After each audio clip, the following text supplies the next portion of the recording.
zesty lemon.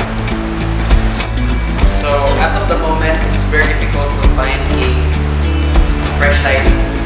So as an alternative, I have this zesty lemon, Torani. So I'm gonna pour around 50 ml of this.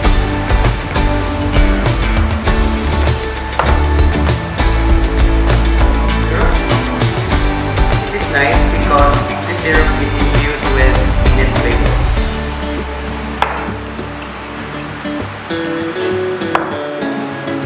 Light rum. Around